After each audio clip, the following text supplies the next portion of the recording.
So what we have here is we're in Arlington and we're on top of a single-story industrial building.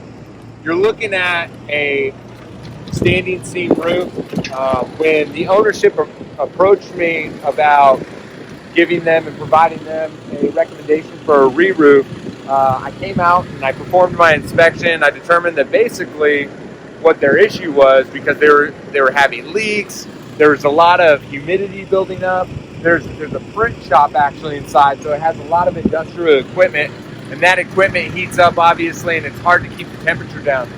So they're experiencing leaks because you can see out on the roof there's a lot of penetrations. They have these skylights that were actually put in retroactively, and they really don't really belong there.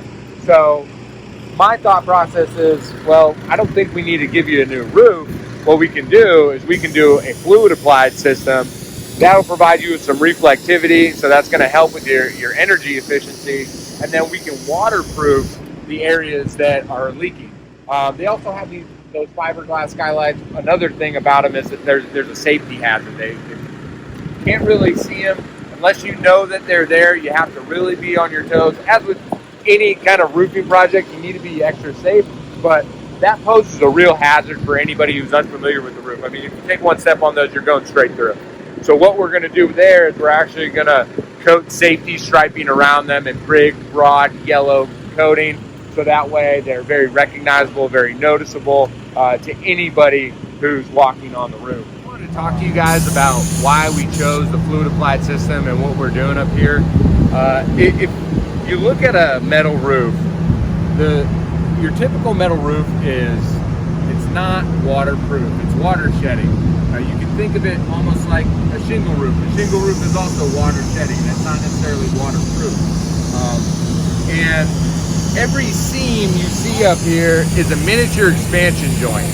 So they are potential leak areas. However, when we're up here and you can see it around me, there's a lot of equipment up here and there's a lot of penetrations through the roof.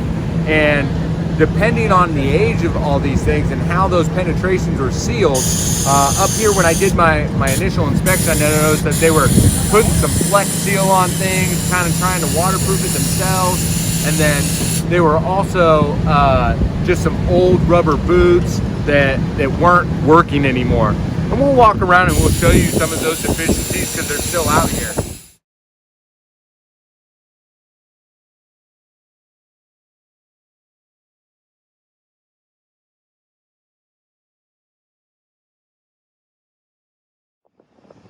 All right, so in conclusion, out here on the standing seam roof, we want to provide our customer with a cost-effective way to provide them with some energy efficiency, to waterproof their roof, to stop their leaks, and do it in a way that they didn't need to go full scale, do a fluid-filled system with then a new membrane over it.